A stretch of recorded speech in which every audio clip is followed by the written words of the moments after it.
और प्रदेश में जिस तरह से आज आम आदमी दुखी है, परेशान है, दवाई नहीं मिल रही, पढ़ाई नहीं, कोई रोजगार नहीं, लेकिन इन्होंने एक ही काम ले रखा है कि जब भी बोलेंगे तो या तो पाकिस्तान बोलेंगे, पाकिस्तान, मुसलमान, चीन, और इसके अलावा भारत की तो चर्चा ही नहीं करते, भारत में क्या होगा। इसलिए अभी मेरे से पूर्व वक्ता कह रहे हैं कि इन सब का जवाब राजनीतिक रूप से दिया जा सकता है। और आज जिस तरह से दो धुरी हो गई है, एक भाजपा के समर्थक और एक आप आए अपनी बात रखें। आज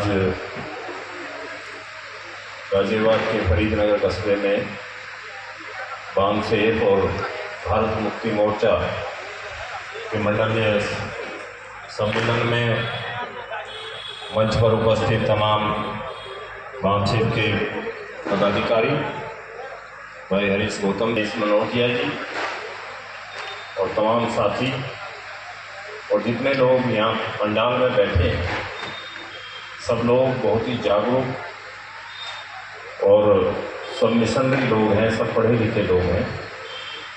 इसलिए आपको ज़्यादा कुछ बताने की ज़रूरत नहीं है, क्योंकि आप ही साल के 12 महीने लोगों को गांव-गांव, गली-गली जाकर समझाने का काम करते हैं, दलित वर्गों को, पिछड़ों को, अल्पसंख्यक वर्ग के लोगों को। तो बामसेफ जो काम कर रहा है वो बहुत ही सराहनीय है, क्योंकि डॉक्टर अंबेडकर साहब ने, और आज सरदार पटेल साहब की जयंती भी है, मैं उनको भी नमन करता हूं। और सरदार पटेल साहब जब गृह मंत्री थे भारत के, तो उन्होंने आरएसएस पर पाबंदी लगा दी। महात्मा गांधी की हत्या के आरोप में जब उन्होंने जांच की तो पता चला कि महात्मा गांधी की हत्या आरएसएस से जुड़े लोगों ने की। और ये दोनों महापुरुष, डॉक्टर अंबेडकर साहब और सरदार पटेल साहब, अगर देश की आज़ादी में नहीं होते तो इस देश की आज़ादी के कोई मायने ही नहीं, न संविधान होता और ना ये देश एक होता। 565 रियासतें थी इस देश में, जिनको अगर एक कोई कर सकता था तो वो ताकत और हिम्मत सरदार पटेल साहब में थी। तो ये दोनों महापुरुष जो दलित और पिछड़े वर्ग से आते थे, इन्होंने इस देश को नई दिशा देने का काम। लेकिन आज समस्या बहुत बड़ी हो गई है। जिस तरह से जो सरकार चल रही है और संविधान में जो अधिकार दिए गए बाबा साहब के द्वारा दलितों और पिछड़ों को आरक्षण के रूप में, उनको धीरे धीरे ये सरकार आरएसएस की नीति पर चलकर उनको खत्म करने पर तुली। और हमारे लोग, बहुत बड़ा वर्ग सोया हुआ है, उनको जानकारी नहीं कि हो क्या रहा है। सरकारी विभागों को बेचा जा रहा है, प्राइवेट किया जा रहा है, और इस देश की संपत्ति, एक उदाहरण के रूप में ये मान सकते हैं हम कि 1 लाख का माल 1000 में दिया जा रहा। अपने यारों, आपको सबको पता है कि गुजरात के 2 आदमी बेचने वाले और 2 खरीदने वाले, उन्हीं के बीच में डील चल रही। और जब ये सारे सरकारी संस्थान बिक जाएंगे, रेल हो और एयरपोर्ट हो, तमाम चीजें, अगर ये सब चीज बेच दी गई तो फिर आरक्षण का कोई मायने नहीं रहेगा। आरक्षण अपने आप ही खत्म हो जाएगा।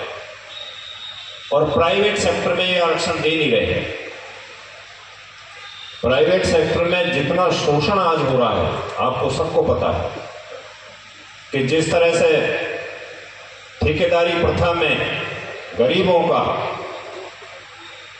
मनोज जी बैठे हैं यहाँ, मैं भी नगर निगम में 2-3 योजना पार्षद रहा हूँ गाजियाबाद में, और मैं अखबार में भी रहा 15 साल अमर उजाला में दिल्ली में। तो जिस तरह से ठेकेदारी के नाम पर मजदूरों का शोषण हो रहा है, और इस सरकार ने जो 150 साल तक मजदूरों ने संघर्ष करके जो अधिकार प्राप्त किए थे उनको समाप्त कर दिया। आज गरीब का, किसान का, मजदूर का की कोई पावर ही नहीं बची। तो ये जो खतरनाक सरकार है, और बस केवल एक है कि वह हिंदू हैं, हिंदू मुसलमान के अलावा इनके पास कोई काम नहीं, कोई काम ही नहीं है। और हर मोर्चे पे ये फेल हुए हैं। इन्होंने कहा था कि भाई 15 लाख रुपए देंगे सेंट्रल गवर्नमेंट ने, और उत्तर प्रदेश के जो मुख्यमंत्री हैं योगी, वो तो जब भी बोलते हैं उनके मुंह से आग ही निकलती। उन्हें ना विकास से कोई मतलब, ना उन्हें रोजगार से मतलब, ना उसको पढ़ाई से मतलब।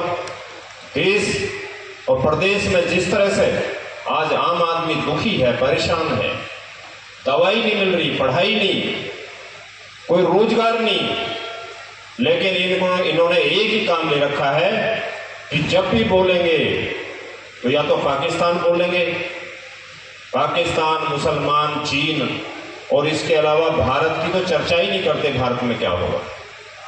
इसलिए अभी मेरे से पूर्व वक्ता कह रहे हैं कि इन सब का जवाब राजनीतिक रूप से दिया जा सकता है।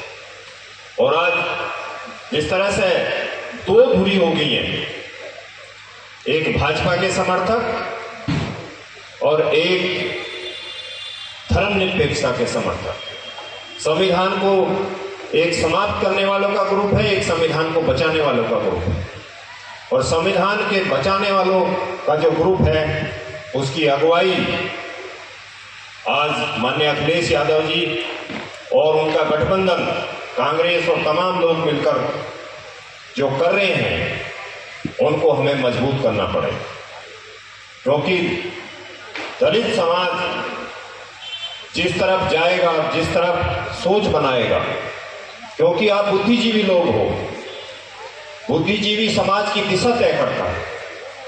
बहुत सारे लोग हमारे, लाखों लाख लोग जो केवल मजदूरी, किसानी और अपने पेट भरने के उसमें लगे रहते हैं, वो ये समझ नहीं पाते कि ऊपर से क्या साजिश हो रही है, क्या चाल चल रही है।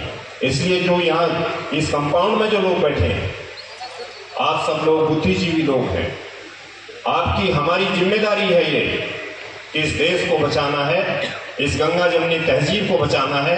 हजारों साल से हम लोग साथ रहे हैं और आगे भी रहना है, इनको भी पता है ये। लेकिन वोट के लिए इस देश में दलित और पिछड़े केवल चुनाव के दिन हिंदू बनते हैं।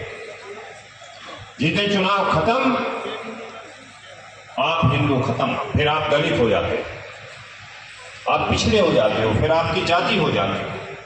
और उस जाति के नाम पर सरकारों में और प्रशासन में जिस तरह से मतभेद हो रहा है, ये तो अखिलेश जी ने तो लिस्ट जारी की है कि उत्तर प्रदेश में कितने डीएम किस जाति के हैं, कितने एसएसपी किस जाति के हैं, कौन कौन से जिले में लगे हैं, कितने इंस्पेक्टर लगे हैं, उसमें दलित और पिछड़ों का कोई स्थान नहीं है।